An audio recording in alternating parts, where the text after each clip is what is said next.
Welcome back to Anime Lockdown. I am proud to present Helen McCarthy with Independent Scholarship in Anime Writing.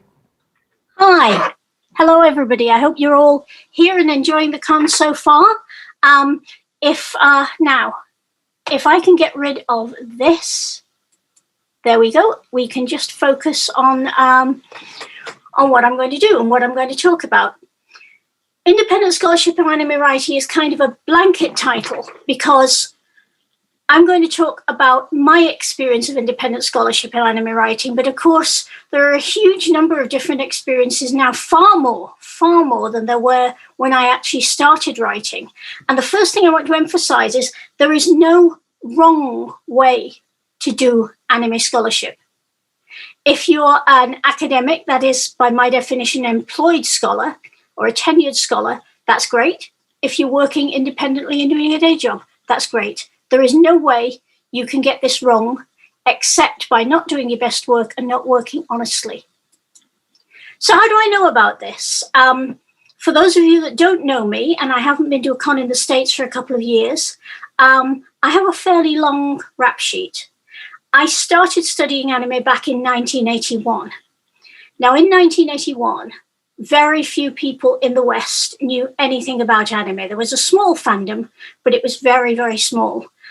There were people in France, where it had started on TV in the 60s and on art house cinema in the 50s, but had really begun to boom in 78 with the arrival of a show called Goldorak, which we know as Mazinger Z on children's TV. It started to take off in Italy around the same time with the same trigger, Go Nagai robot shows. But for the rest of the world, there wasn't really an awful lot. There hadn't been in America an awful lot since Star Blazers, except on Japanese national channels for Japanese Americans. So when I started studying anime, there was very, very little to go on. Also, of course, nobody had personal devices. Nobody had personal screens. Most people didn't actually have access to a computer, and nobody had access to broadband. Do you know how late it was when 50% of computer users had access to broadband? 2007. Yeah, it wasn't until 14 years ago that half of computer users could access broadband, and they were obviously mostly the half in the rich world. Since then, broadband has enabled an explosion in anime scholarship, the like of which we've never seen. But back then, I got interested in anime through meeting someone who had been in Spain and seen a Japanese robot marathon on TV. And he's still my partner because obviously he was a guy who was ahead of the curve in all sorts of ways. But this inspired me to find out more. So I ran the UK's first official convention anime program in 1990. I published the UK's first anime magazine in 1991. I published my first anime book in 1992. And since then, I've done 13 more books in 8 languages, including Japanese, Chinese, and Korean. I've done literally dozens of essays, articles, and reviews. I've done books for the general reader, books for academics. I've done collaborative books working with a load of other professional crafters or professional artists or professional illustrators or professional scholars. And I've also contributed very extensively to other people's scholarly works. So I've sampled just about everything in the anime publishing field, from writing reviews and writing articles to founding magazines, to contributing to other magazines, to working in magazines outside the field like gaming. I've got a fairly broad knowledge of how the publishing scene grew up and how it worked. But I've also got a knowledge of how I feel scholarship ought to function. And I feel that scholars play a lot of different roles. Now, most scholars have one dominant style in the way they work, but everybody pick and mixes a bit. But when we come to the two main modes of scholarship in anime scholarship, basically independent scholarship, where you do it in your own time, and academic scholarship, where you're a member of an institution and you work within that institution, all of us sometimes are a shaman. All of us are putting it out there, reaching out into space, theorizing what might be. And we did an awful lot of that back in the day, in the early days of fandom, simply because we didn't have an awful lot of research to go on, and most of us didn't read that much Japanese.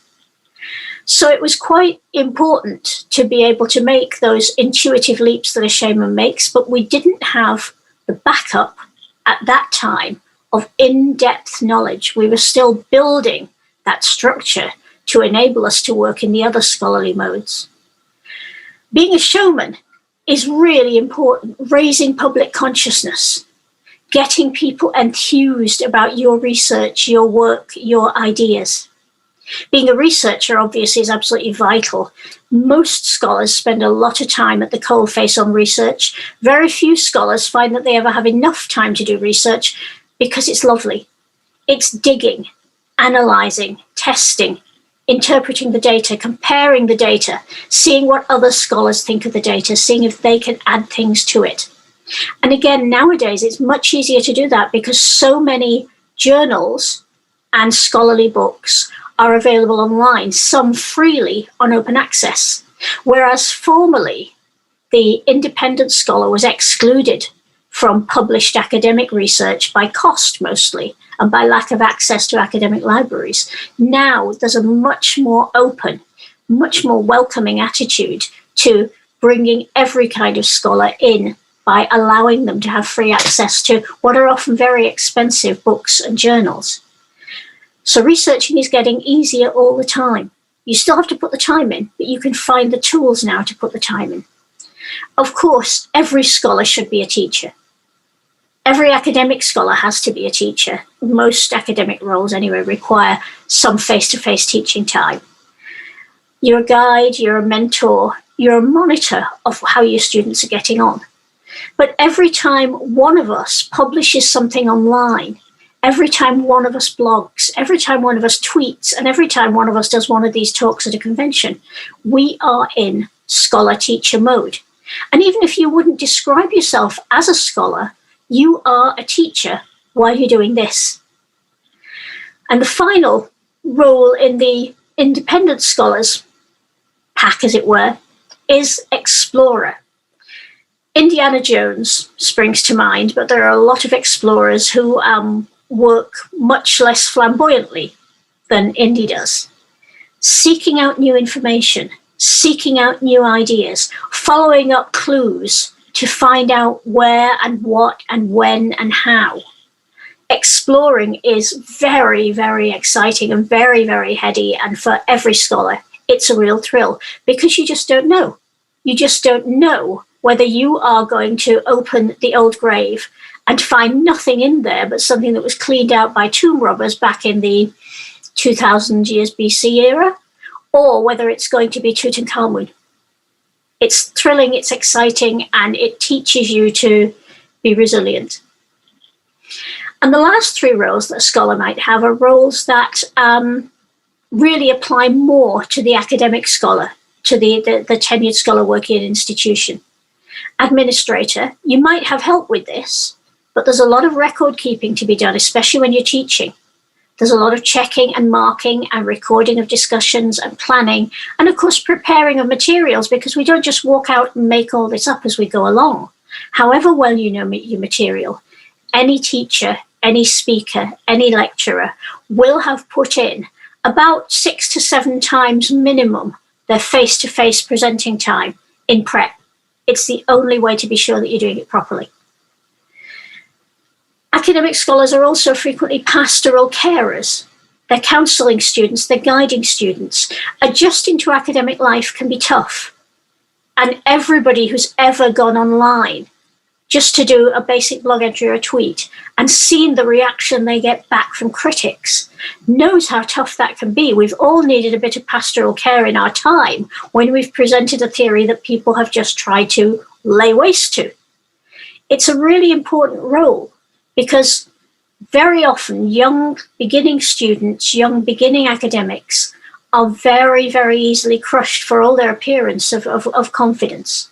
And it's very important to guide them to growing confidence in their theories and to guide them on the right path to being able to present their work without being fearful but also without being dismissive of criticism. And the final role is the one that I'm always really relieved that as an independent scholar I don't have to take, and that's being a corporate representative. There's no getting away from it. When you are a member of an academic teaching faculty, you represent your institution. The reputation of University College Oxford or MIT or Caltech or the University of Aberdeen or wherever rests on your shoulders minute by minute. Every interaction is representative of your institution. Now that has pros and cons. If you're that kind of scholar, a good corporate institution supports you, gives you facilities, gives you time, gives you research. But not everyone wants that level of commitment and that level of visibility in corporate terms. And if, like me, you like to work at your own pace and set your own projects and not have to work around the whole record keeping, checking, marking, term time timetable, that might persuade you that maybe another day job plus independent scholarship is for you. So what kind of scholars pick up these roles?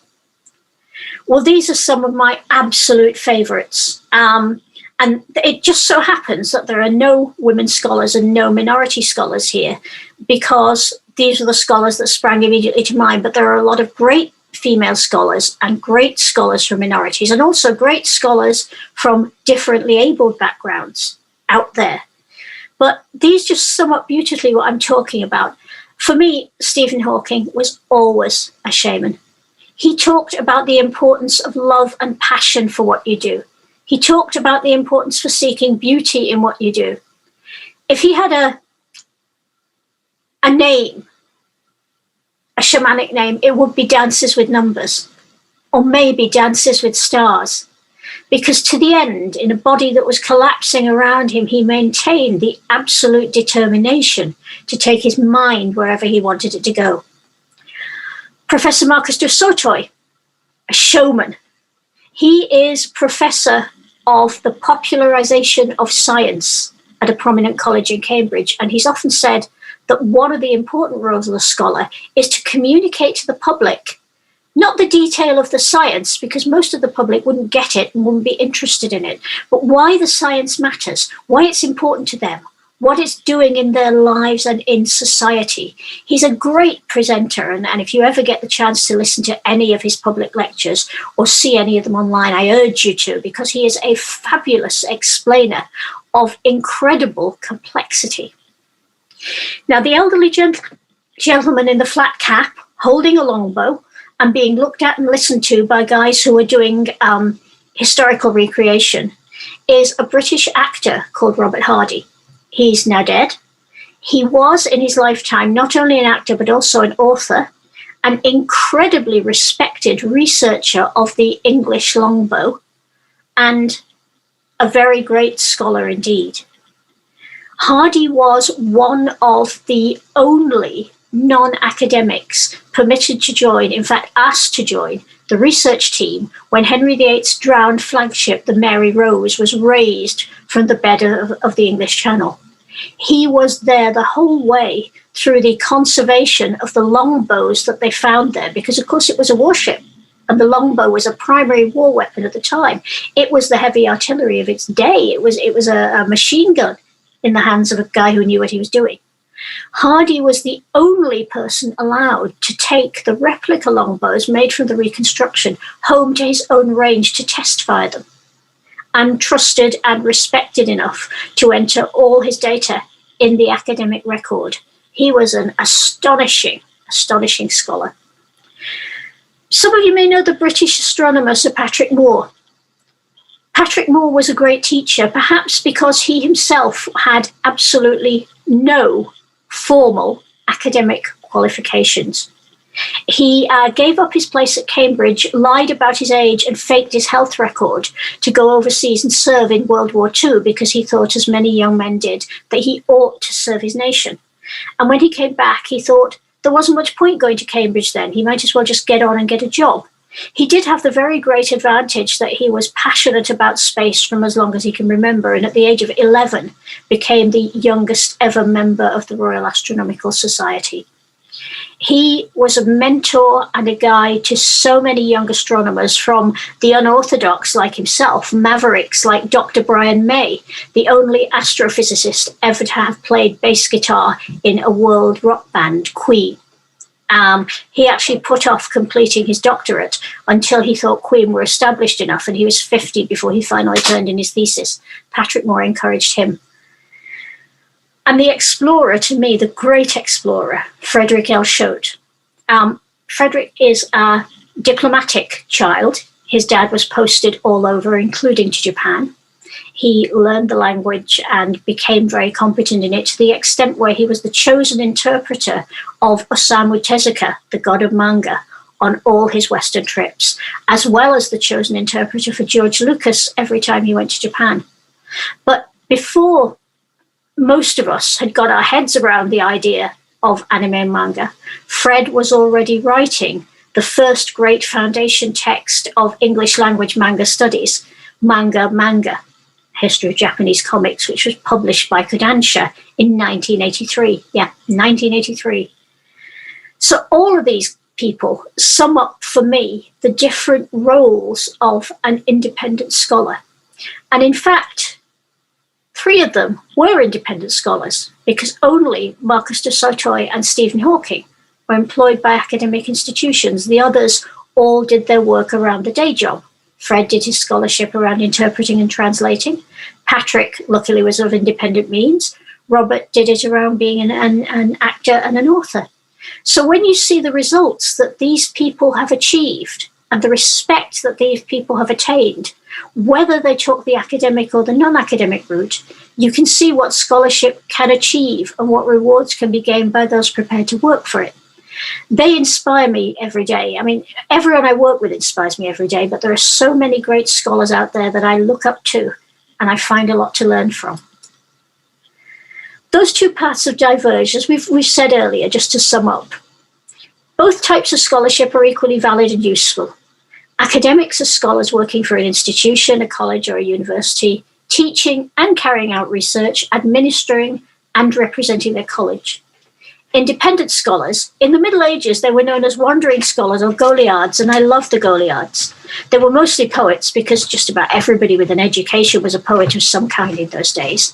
Mostly clerics, because to get an education, you had to enter minor clerical orders. You weren't a priest or committed to the church for life, but you had a low-level affiliation, which was just as well, because the Goliards wandered from university to university. They went wherever a scholar they respected was teaching, or wherever they hadn't been thrown out of town by the authorities, because their reputation included rebellion, licentiousness, drunkenness, I didn't put that on the slide, and satirical attacks on authority. They were very well known for taking particularly the local church authorities to task. And because they were very learned and very, very fearless, they would quote the Bible and the church fathers to point out exactly where the local priests were going wrong. You can see why that made them unpopular.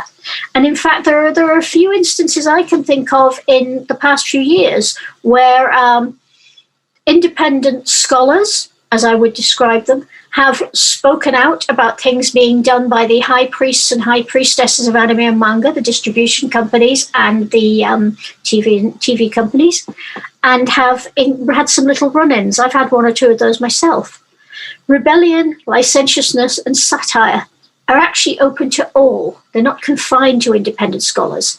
But it's more difficult for an academic to do too much rebellion, licentiousness, and satire because, the job.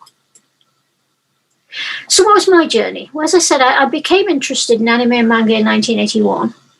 And when I went to the library, which is what we did in those days with no internet and no Kindle, I read 3 languages. There were no reference books on anime in English, French, or Italian. No reference books on manga in English, French, or Italian. No reference books on Japanese popular culture in English, French, or Italian. So I thought, this is stupid. This is obviously a great culture. And it's a wonderful thing. I'd better write a book myself. And then maybe I can meet other people who like the same things that I do and that my partner does, and we can actually spread the word about it. I was very naive in those days. It took me 12 years to build the credibility to get published, and to do it, I had to found first a newsletter and then a magazine and spend years pitching and scrabbling to place small reviews and small articles in small journals. So it was an interesting start to the journey. But luckily, I was a fan. I was a geek from the word go. My first fandoms were literary and Doctor Who, but I also had Star Trek. I was a Trekkie from the minute I laid eyes on it, and costuming, which I've done since I was a small child, and many other media properties that had come on interested me. And the connections I'd made in those fandoms were international, because television had begun to spread culture right through the world. And by the early 80s, most people could afford a TV, and most people could get in touch, not necessarily by phone, because phone was very expensive, even locally back then. You paid per call and per minute of the call, and you mostly didn't have access to a phone of your own. You might have one in your parents' house or your college house or wherever. But you could write, you could mail. And as the internet began to spread, you could get onto things called bulletin boards, and you could chat to other fans. And all these connections helped me build links with French, American, Italian fans. And of course, the great thing with American fans is that because the US military still had a number of bases in Japan, we could contact Japan directly through those members of the US military. Didn't matter if you couldn't speak Japanese. There were people in Japan who spoke English who could help out fellow fans. I also began to meet Japanese fans through my interest in the works of Jerry and Sylvia Anderson, two British producers who created super marionation puppet shows like Thunderbirds, and who had many, many, many Japanese and American fans. And so gradually we put together a small group of fans who knew that they loved anime and manga and that they wanted to know more. And where there is a passion for a subject and a curiosity about a subject, there is a place for scholarship. And of course, Fandom also provided a test bed for anime screenings, both at home and at SF Media Cons. Now, by the early 80s, American conventions were beginning to have screening rooms thanks to a group of Star Blazers fans who screened anime in their rooms and enabled other people to see it and get to know about it. In Britain, we had to do the same thing a bit later. So in Britain, these are our early landmarks, and I have the great good fortune to have been involved in all of them.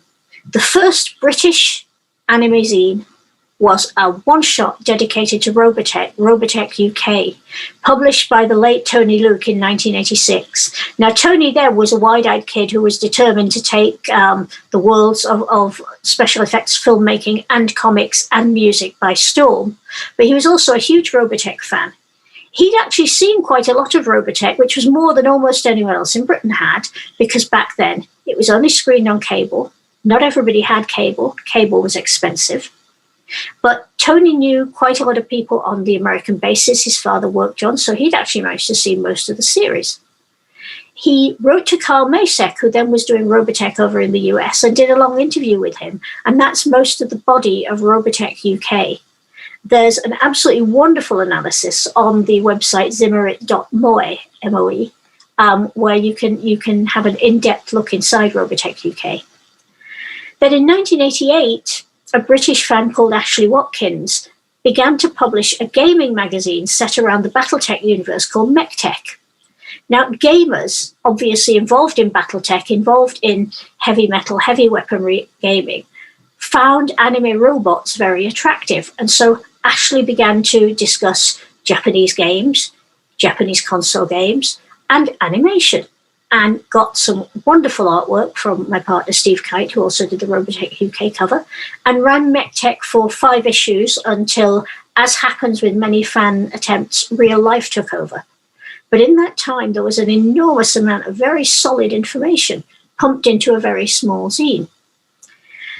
And then in 1990, with all that critical mass behind us, with the beginnings of fanzine culture, with people beginning to get together, beginning to share things, pulling in global, international fandom, I was able to help to run the 1990 National Science Fiction Convention, the EasterCon, which was called EastCon 90. And I persuaded the committee to let me run a 36-hour anime screening program over the weekend of the convention. We managed from that to put together a small group of fans, and we managed from that to put together a newsletter, Anime UK newsletter, which you see down there at the bottom. And it was literally, I mean, anyone now would be astonished at the total lack of technology involved. I typed it up on an old-fashioned typewriter. We cut up the columns and pasted them along with photocopied artwork into pages, and then we photocopied them and distributed them. It was distributed by mail or in person if we happened to be seeing somebody at one of the get-togethers or gatherings or screenings. But that year also, the movie Akira, which had been shown at EastCon, was creeping around art house cinemas and becoming more and more popular and causing a stir, not just within fandom, not just within geek circles, but in the big world outside, where serious film critics were looking at this movie and saying, this is something really, truly unusual and special and like nothing we've seen before. And so in 1991, a company called Island Records, owned by an eccentric millionaire named Chris Blackwell, decided to put Akira into mainstream cinemas and distribution on video. And it went so well that very quickly, Chris Blackwell and a guy called Andy Frayne founded the original Manga Entertainment, which is a British company by birth. And our little newsletter, Anime UK, became a fully professional magazine, Anime UK magazine, with distribution. Another video room popped up, the official Albacon video room in 1991. So we were beginning to get things together. Local fan groups were springing up. Conventions were beginning to actually allocate video rooms rather than fans having to run them in their own private rooms or in little corner areas. It was becoming a scene. And it was possible to think now about doing the research to do a book. My first essay on anime for an exhibition catalogue in the Great Japan Exhibition, which was Britain's huge 4 or 5 month long celebration of the culture of Japan, came up in that little grey book, Manga, comic strips from Japan. And in 1992, my association with Manga Manga Entertainment, who were advertising in our magazine, led to my first cinema programming at the ICA. And that led to a little booklet, which I managed to write and curate. It was 1993, 12 years after I started, before my first formal book came out. Anime, A Beginner's Guide to Japanese Animation, the first book on anime in English. It's about 64 pages long. Nowadays, we'd call it a MOOC, a magazine-style book. And there are fewer words in it than there are in the index to the Anime Encyclopedia, one of my later works. But I was really proud of it, and people still pull it out at conventions and get me to sign it, because what it tried to do was what a good scholar ought to do. My ambition when I started out was to do the Anime Encyclopedia, the big definitive guide. But what people needed was something less intimidating and less wordy and more accessible and simpler. And the one rule of any writer's life and any scholar's life is that you start where your reader is. That's the only way you're going to get them where you want them to be. Start where they are and lead them through it. So that book is 50% pictures, bright, colourful, simple, fun. I also, in that year, began to think about other areas. I was thinking for quite a while about wanting to do a book on Hayao Miyazaki. I was also thinking that it was about time we looked at anime as a medium with a series of genres, in the same way you look at film as a medium with a series of genres like noir, crime, romance, action, science fiction. And I wanted to write about the most problematic of the genres for Western viewers, which was erotic anime. Well, I had the opportunity to give a Miyazaki lecture and with my partner a manga workshop in Copenhagen as part of the European City of Culture celebrations. And I think they came to me because I was, at that time, not just the most prominent anime scholar in Europe, but just about the only anime scholar in Europe. And I say that not to blow my own trumpet, but because it was literally that difficult for anime scholarship to get off the ground and get moving. Most universities wouldn't touch it with a barge pole. But as a result of this lecture and workshop, I got to talk to a lot of very interesting thinkers and analysts in the animation and the film industry. And talking to one of them at the end of my Miyazaki lecture and saying how passionately I admired his work and how many good themes I thought there were to draw out there, I was told, you know, you really ought to write a book on this. And the seeds of the idea were born there. So 3 years later, both the Erotic Anime Movie Guide and Hayao Miyazaki, Master of Japanese Animation, came onto the market in the same year. And I kind of think of them as my odd double bill. Miyazaki and Takahata at Ghibli have an odd double bill. My Neighbor Totoro, the most hopeful of films, and Grave of the Fireflies, the ultimate downer Ghibli film, both came out on the same bill. Well, my book about rude anime, with great assistance from Jonathan Clements, my co-author, who was, and still is, wonderful to work with and grounding, and my book on Hayao Miyazaki came out in the same year, and that's a pretty freaky double bill. And then we started to expand. In 2001, Jonathan and I, working together, finally managed to publish the Encyclopedia, the Anime Encyclopedia, with Stonebridge Press. We've put out 2 further editions in 2006 and 2015. It's an enormous book. It's over 1,000 pages, over 1,100,000 words long, thousands of entries. It weighs 2.2 kilos. You could actually murder somebody with it or support a shelf with it, depending how your tastes run. And I've gone on since exploring as many other areas of anime and manga as I can, but also beginning to work together with other writers, other aficionados, and other scholars, which has led to my latest book, Leiji Matsumoto, Essays on the Anime and Manga Legend, on the manga and anime legend, I beg your pardon. My friend, Dr. Darren John Ashmore, who teaches at a university in Japan, and I wanted to put out this book because Matsumoto is one of those figures who has no name recognition outside fandom in the West, but whose influence has been so enormous and whose work is so interesting. We wanted to do an academic book, but we didn't want it to be an academic book for academics, only for academics. We wanted it to be a book that reflected everything about Matsumoto: the depth of his thought, the secure anchor of his work in mythology and in world culture, but also his playfulness, also his occasional naughtiness, also his ability to riff on a theme, also the people he has inspired in comic creation, in costume creation, in all sorts of ways. And so we pulled in established scholars, established professional translators, cosplayers, cosplay analysts and historians working on various different texts in Japan.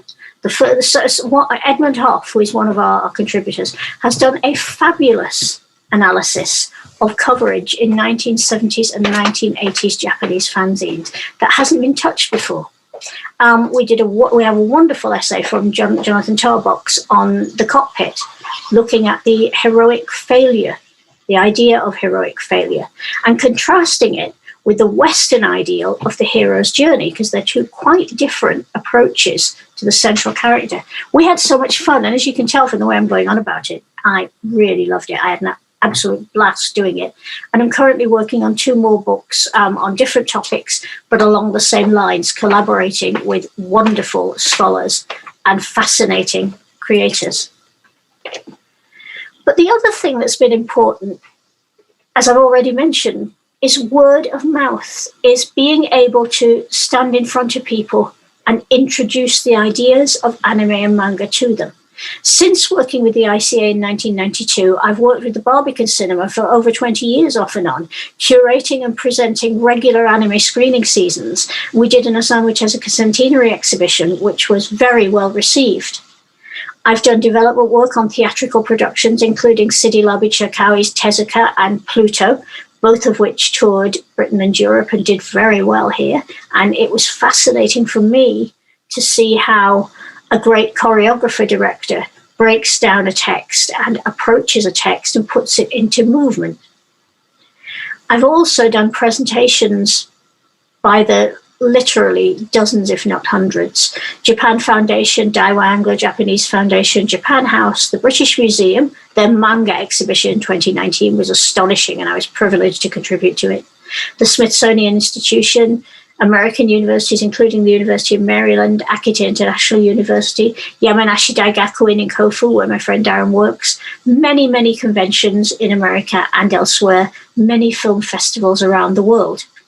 And what I've learned there is that the spread of anime scholarship has been exponential, and it has matched the spread of anime itself in that it is technology driven. It is entirely technology driven. If the technology exists for scholars to communicate widely, more scholars will become involved and become engaged, and more young people will want a career in that branch of scholarship. And that's exactly what has happened to anime. As communication has become easier, as people have become more able to approach the idea of anime scholarship, as they've become able to liaise with scholars online and look at the work of scholars online, anime scholarship, manga scholarship, Japanese culture scholarship have boomed. And this is an utterly wonderful era to be a scholar in. Connections have always mattered a lot. Through Anime UK magazine and through my books and my articles and my convention appearances, I've made contact with other scholars who wanted to take anime and manga seriously. Seriously, not po-faced, not this is too good for the masses, but these are cultural objects worthy of attention. They also happen to be a lot of fun, but they have things to teach us. And the wonderful thing about meeting all those scholars, both independent and academic, is that they've both challenged me and helped me to do my best work. I've met with such generosity in anime and manga scholarship. I've met with such encouragement, and I've met with such a dressing down when I put feet wrong. And that's valuable because A, it happens between colleagues, so it's not destructive, it's very positive. And B, it's improved me so much. And those contacts are what have enabled me to start publishing in academic works. These are my academic essays starting in 2001, running up to the present and going out into the future. I've been able to write essays for a very wide range of wonderful scholars and for a number of film catalogues and film directories. And I think one of the wonderful things about this new, much more open, much more flexible attitude is that whereas in the past, in order to establish a reputation as a scholar, you had to publish quite widely in all the right journals and travel quite widely to all the right conferences, which for most independent scholars was simply beyond their reach because they didn't have an institution to fund them. Now, especially in the last 2 years with the spread of online conventions and online gatherings, we've all been able to raise our game in terms of learning about the topics that we love. And so it's becoming easier and easier and more enjoyable, rather than a big administrative slog and a difficult thing to arrange, to collaborate with other scholars around the globe. Let's have a quick look at anime and manga in English-speaking academia before the 2000s. 1959, we started to see the first academic essays on manga by Japanese scholars in English, mostly in American publications because the American occupation of Japan had only ceased in 1954. And obviously, American scholars and Japanese scholars had worked very close together ever since the 15th of August, 1945, when the Allies occupied Japan, mostly using American troops. So we actually began to see some work on manga by Japanese scholars in English then. But it was a tiny niche within a tiny niche. Japanese scholarship wasn't a major priority with most universities, and scholarship about comics wasn't a major priority with most Japanese universities. Most Japanese people, in fact, were still desperately poor, and the country was still poor, and they were focused on rebuilding both their industry and economic base and their international reputation. But they were there right at the start. It was 1977 when the first research paper I've been able to find so far in English on manga appeared in an American journal. Mary Sanchez of Texas University in Youth and Society. Now, it's now listed in a number of academic databases, including a really useful online database maintained on anime and manga. But I saw this quite by accident about 18 years ago when I was doing a presentation for one of my early appearances at the Project ACON convention and promptly lost the reference to it. So couldn't find it again until there it is on a database. I'm utterly delighted that I live in this age. It's not what we would call now a very helpful research paper, because obviously Mary Sanchez was writing at a time when not much was known about Japanese comics. They certainly engendered no particular respect, and there were trigger concerns that they were raising in the very heavily regulated American comics market. So it's really, I suppose, now more of a historical curiosity and a foundation stone. But until another earlier paper crops up, Mary Sanchez has the great distinction of being the founding English language scholar on manga. Between 1979 and 1988, so far about another 10 further books and articles have been identified. But from 1990 onwards, scholarly publishing in English on anime and manga begins to escalate. It begins to escalate slowly, but all over the world there is this enormous push, which I think was ignited by the absolutely immense cultural bombshell of Akira. I can't see any other factor around that time that would so fire the imagination as to start this publishing. There's an interesting PhD thesis there at some point, the impact of Akira on scholarly publishing in English on anime and manga. And from 2000, we started to see real momentum building up. In 2000, the first Schoolgirls and Mobile Suits event was held in Minneapolis. Frenchie Lunning, who has been a great champion of anime, manga, and cosplay from that time, started a regular academic event and invited, again, academics and independent scholars to speak at it. It's gone on till 2016, and then I think went on hiatus. I spoke there in 2007 alongside the great mythology scholar, who also happens to be a rather good actor, Crispin Freeman. There have been some fascinating speakers there, and it's always been a very fun, but very seriously scholarly event. In 2001, the Anime Encyclopedia, the book I wanted when I started out, had its first edition published. And from 2002 onwards, we see another really interesting trend. A huge number of law journals feature articles highlighting copyright issues with Japanese materials. Honestly, if I had another 2 lives, there are so many interesting things that we can dig out of why the explosion of piracy on Japanese materials suddenly bred this explosion of essays in law journals. There are so many topics opening up everywhere. In 2006, the Schoolgirls and Mobile Suits team launched the journal called Academia. And another journal, Animation, an interdisciplinary journal, was also launched and began to pay serious attention to anime. So suddenly you had 2 journals, one dedicated to Japanese animation, Japanese culture, the other a world animation journal, but that took anime and manga seriously. And then in 2011, Anime Expo set up a manga and anime and manga studies symposium. A growing number of fan studies conferences were featuring work on anime, and that pushed it forward. 2013, Project Acon set up the first Fandom and Neo Media Studies conference. That is still continuing. I had the very great honor of being the keynote speaker at the first convention and have been able to contribute to several conferences and papers since. From the beginning, fans made their journal, the Phoenix Papers, open access. It's peer reviewed, so to get in there, you have to be able to write well and argue your case convincingly. But it's open to all to contribute, and it's open to all to read. And in 2020, the Journal of Anime and Manga Studies was launched. So we are in a wonderful renaissance of anime and manga.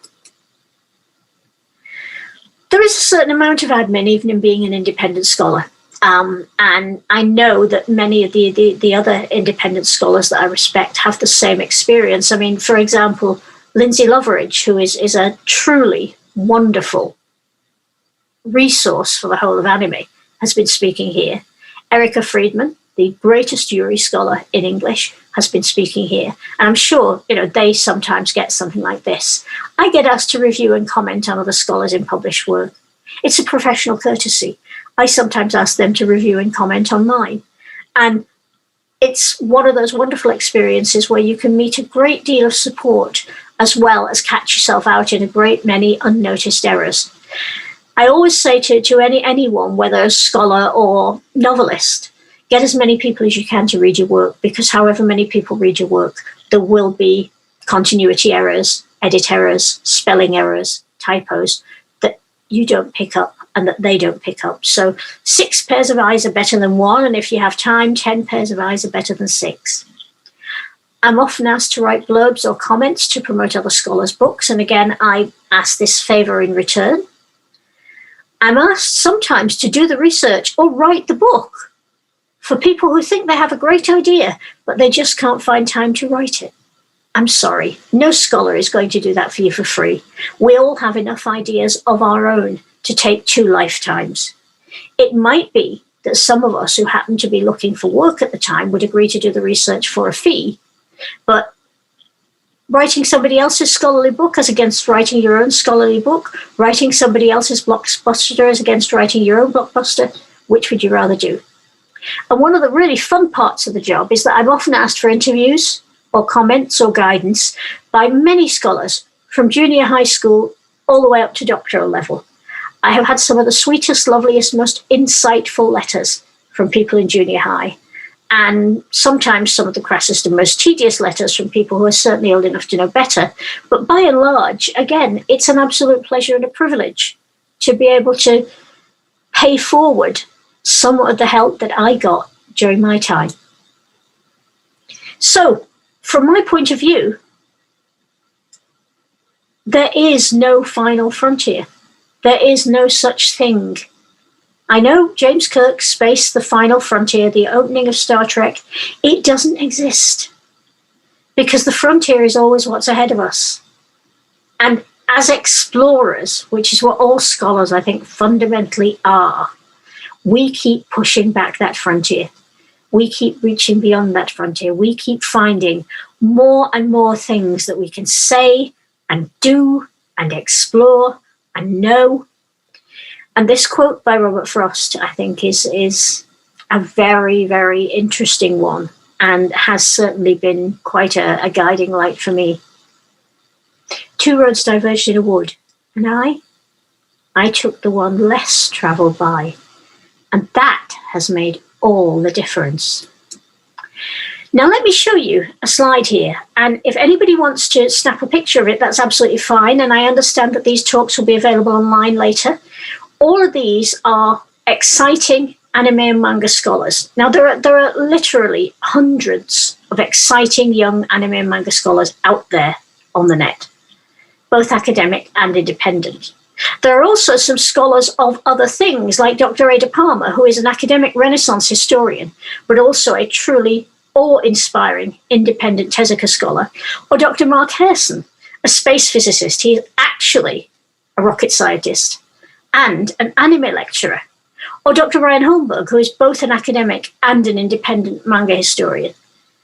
Nicole Coolidge-Rosemanier, academic and curator of the British Museum's Great Manga Exhibition, among other exhibitions on Japanese culture. So there are lots and lots of fascinating scholars out there that you can look at their work, possibly even if their work is open access, read it online.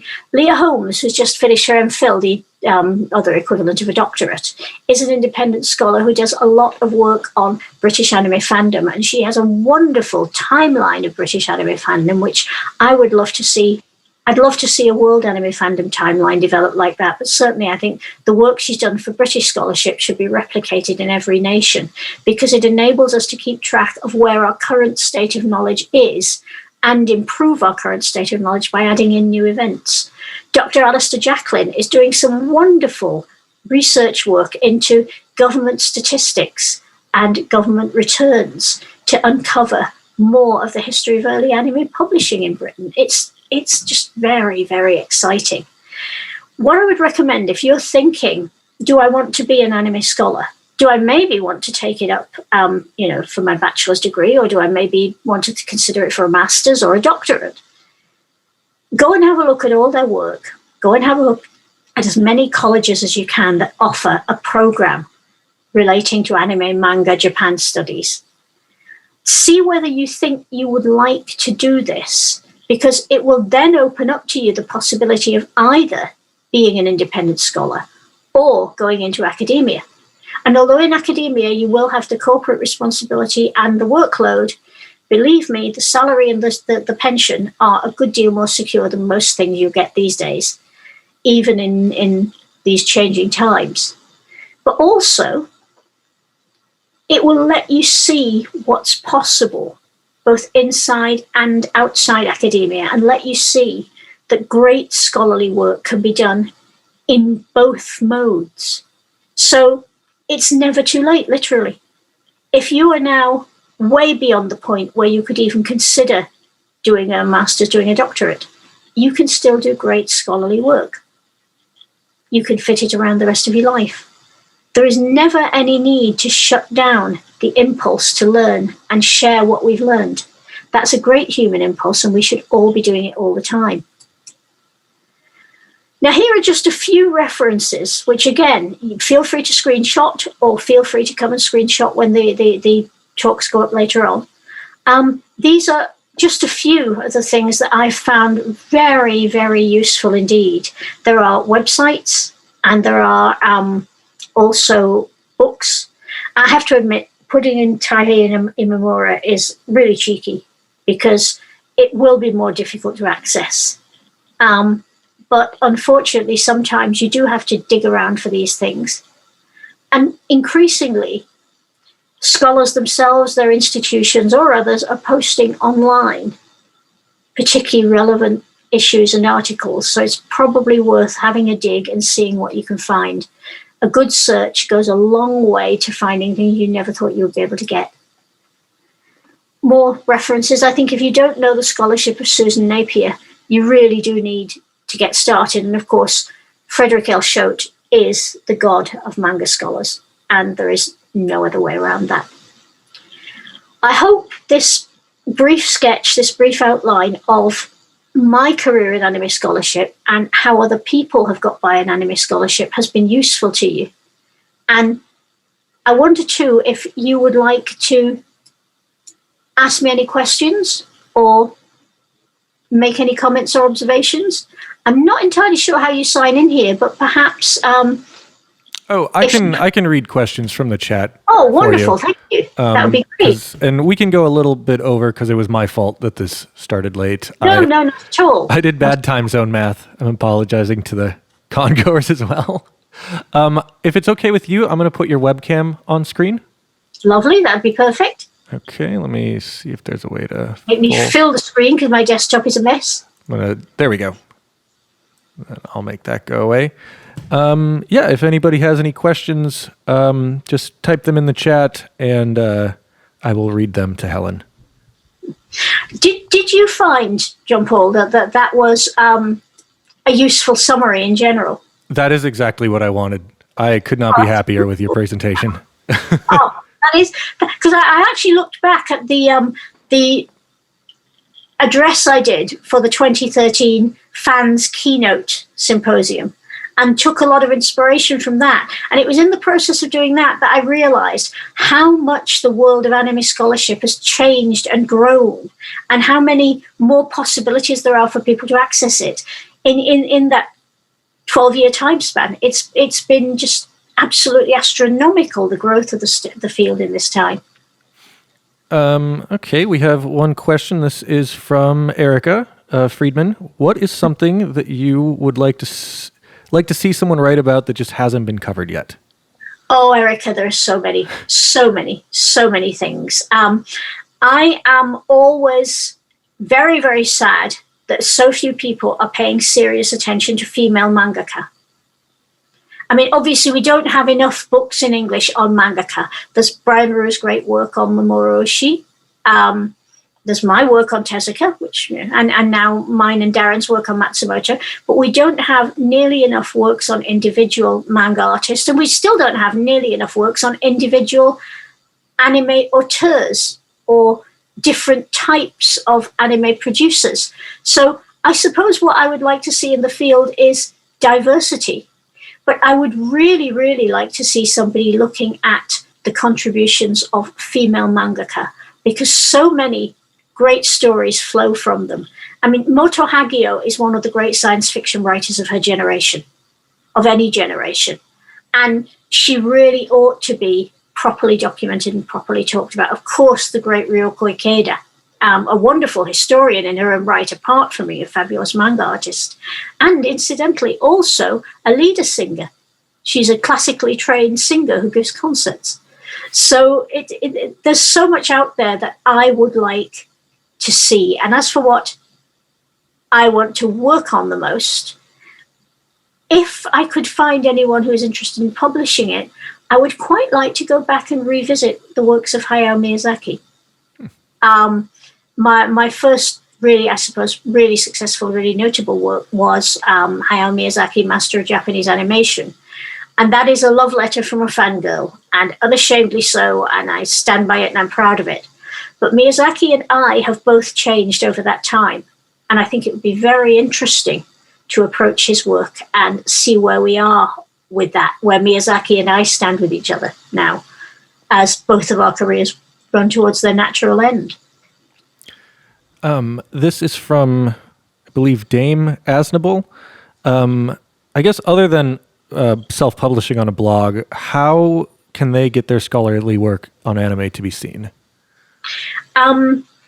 Self-publishing on a blog is good, but something that I've thought that we ought to try and do in anime and manga scholarship is what many self-published authors have done with great success, which is set up scholarly blog tours. There are a lot of scholars who blog, just as there are a lot of writers who blog, and there are a huge number of book fans who blog. And a lot of young authors now, when they're trying to publish or self-publish a new book, self-publishing can be very difficult and very challenging. The problem with it can be that you don't have the time to do the promotion. You're the author, you're writing the book. So what authors have been doing is arranging with 10 or 12 prominent, or as prominent as they can get, bloggers in their fiction genre to visit each blog, one blog a week, have an interview with the blog owner published online, possibly done as a podcast, and have reviews of the book by people from the blog. And by doing that over a period of, say, 12 weeks or monthly, if that's easier, you actually build a lot of momentum, both for the blogs involved and for the book. That can be a really effective tool.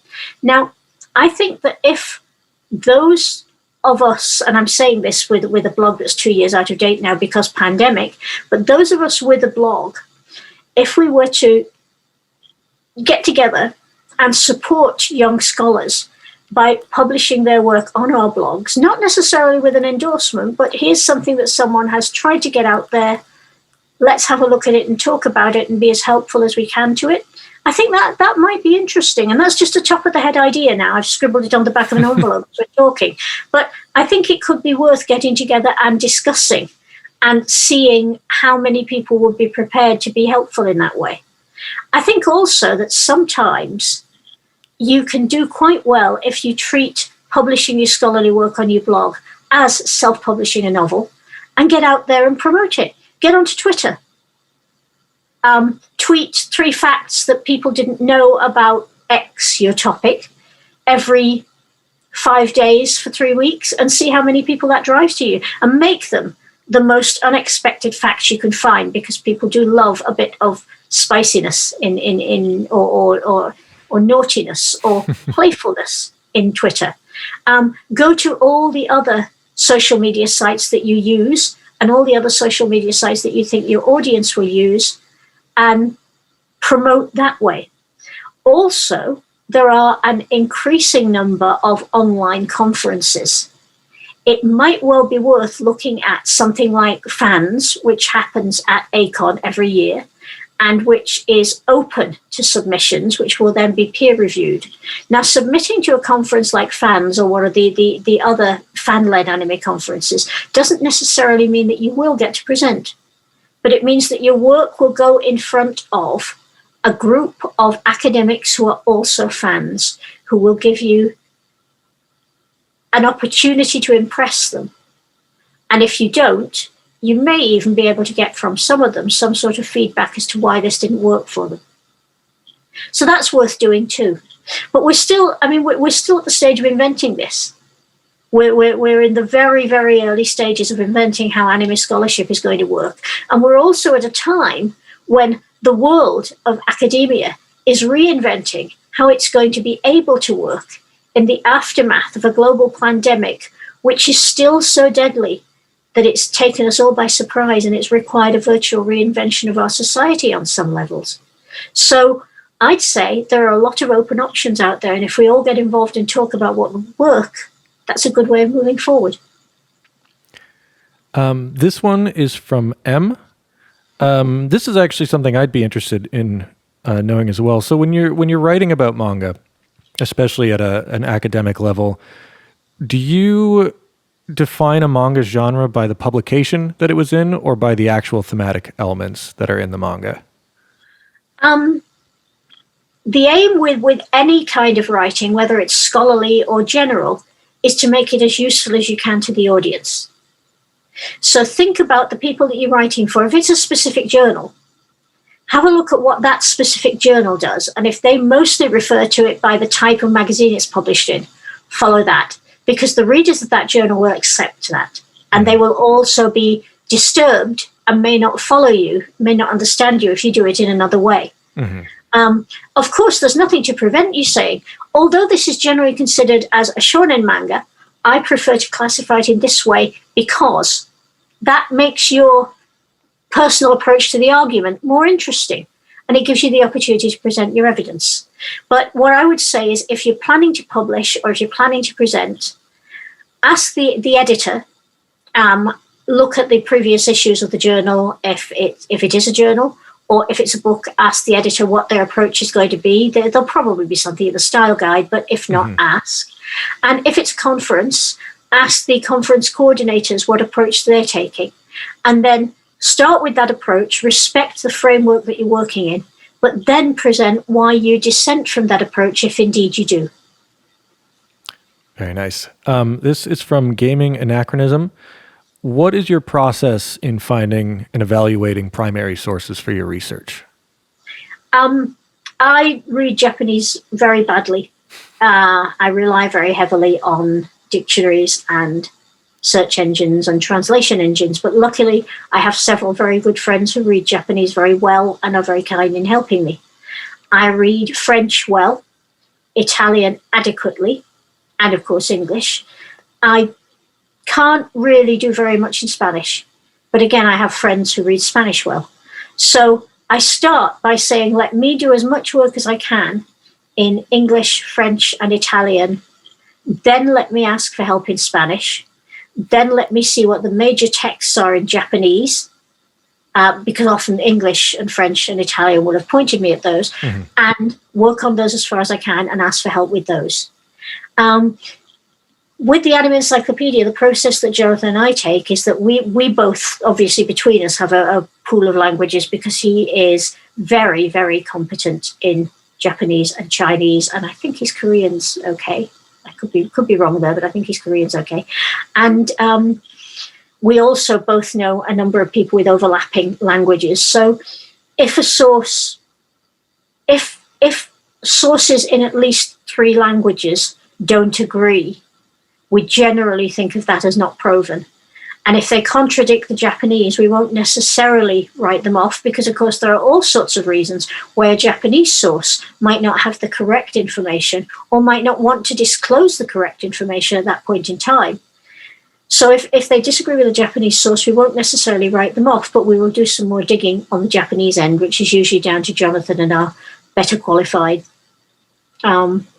linguist friends.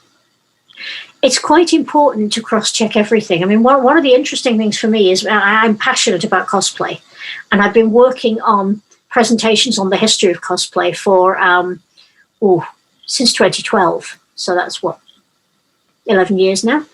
I very recently, found something that I haven't found anywhere else in the cosplay record, through looking for records of visits of Japanese delegations or shipwrecked people in Europe between 1500 and 1800.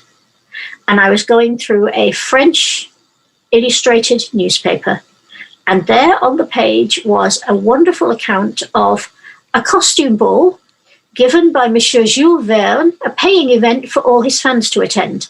So, a convention, a Jules Verne convention. And at this costume ball, they had an artist, and he was doing pictures, because this was in the days before photography, 1877. They had a number of Verne science fiction costumes alongside his romance and historical characters. So I can confidently say that the first ever author cosplay and the first ever science fiction cosplay so far documented occurred in Amiens in France in 1877, and that this was also the first convention cosplay. And that would not have come about if I hadn't been reading completely outside the normal places one would explore for cosplay. That's incredible. It's why I love doing this, because you start out down one path and then you see something interesting just peeking through a half-open door, and suddenly you're in a whole new country. Well, I would love to talk to you all day, but unfortunately we're out of time. I really appreciate you taking the time to do this. Thank you. I mean, it's been an absolute joy, and particularly looking at the guest list you managed to assemble, I was just blown away.